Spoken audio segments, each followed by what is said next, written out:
few days is Rosh Hashanah. And what happens on Rosh Hashanah is that we all pass in front of Hashem.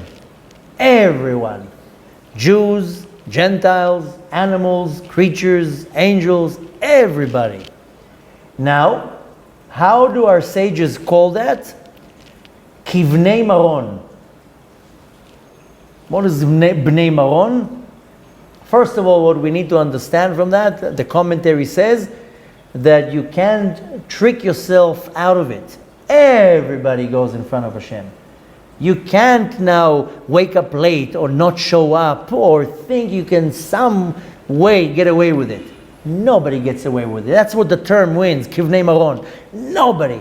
And I'm saying Jews, non-Jews, animals, creatures, everybody stands in front of Hashem in Judgment Day. But another way of explaining Kivnei Maron is, the commentary explains that these are the sheep that go for Maser. Now what does it mean?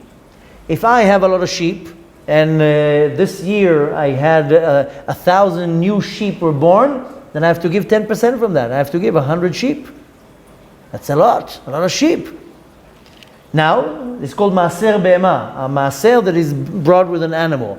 Now we don't have sheep, but in the olden days, people had sheep. Now what happens if you have 10,000 sheep were born? You have to give 1,000 sheep. Look at Yaakov Avinu. I told you that story many, many times, especially around the holiday of Chanukah.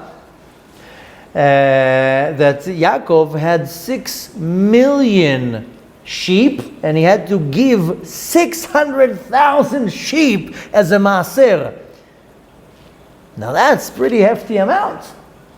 Now, what's interesting here is, how do you give Maser with sheep? I gave that story a few times with Yaakov. I'm just going to tell you quickly. How do you give the Maser with the sheep? Is that you put all the sheep in one fenced area, and then you have like a little corridor that only one sheep at a time can go. And you open the door and one sheep goes, and then you start pushing all the sheep, and you start counting 1, 2, 3, 4, 5, 6, 7, 8, 9. Then number 10 passes, and whoop, you color the sheep with some paint, and you know that sheep is the Maser, the 10th. That's how you give the Maserot, with the sheep. Okay. The point is that only one sheep can go at a time, not 2 at a time. Okay. With that said, I'm going to share with you quickly a story. There was a certain rabbi, very great rabbi. His name is Rabbi Gordon, who died about 100 plus years ago. Big rabbi. Had a lot of yeshivot. I believe it towards the end of his life. He lived in London. But anyways, he used to go fundraising. Even though it's not so appropriate for the rabbi to go fundraising, but he had to go fundraise to sustain the yeshivot. One time he came to a very rich person, and he came and told him, I'm gathering money for yeshivot. The rich person told him, how much money do you want me to give? So Rabbi Gordon said, a very large amount. Whatever it was in the cards. It's like me going now to somebody and saying, $500,000. $500,000? Why so much? So the rabbi told him, because you're rich. He says, because I'm rich, I have to give so much money. So he tells him, let me tell you a story. And he says, he was asking the rich person, when they give Maser with the sheep, why are they doing it one sheep at a time? Let's say I'm rich and I have 10,000 new sheep and I have to give 1,000 sheep. Isn't it easier just to go and say 1, 2, 3, 4, 5, 6, 7, blah, blah, blah, count 1,000 and give them over? Why don't they do that? Why do they have to make the system that you put all the sheep in one gated area and then you make a little corridor and one by one has to go and only one at a time? Isn't it easier just to count 1,000 and give them over? So he says, no.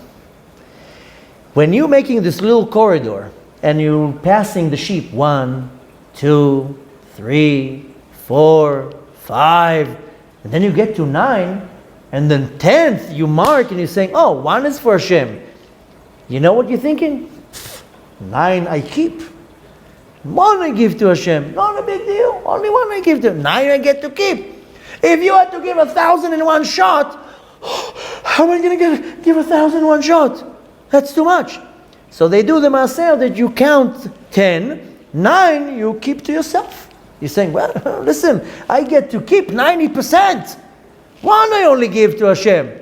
So psychologically, it's not so easy, not so hard to give them Maser.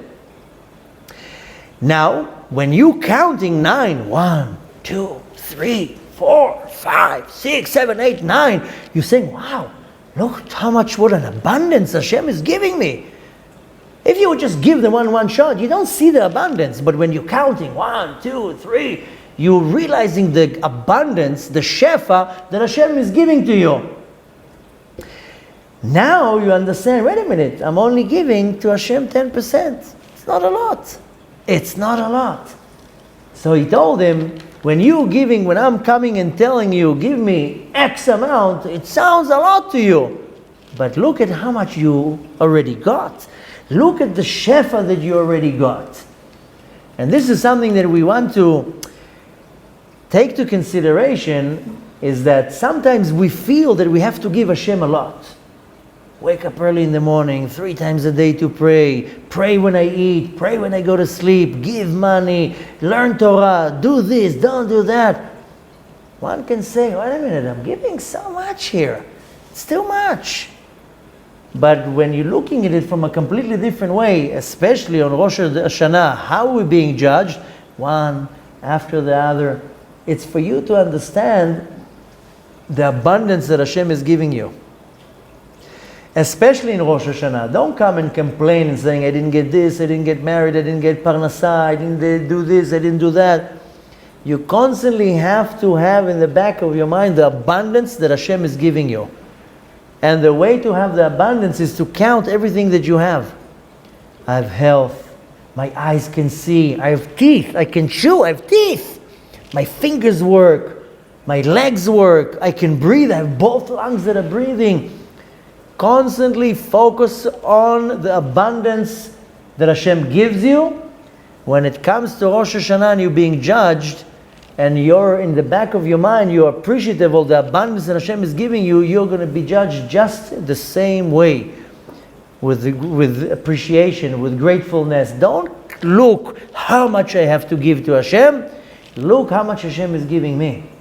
And when you focus on how much Hashem is giving you, and you see how much abundance you get, to give a little bit to Hashem is not such a big deal.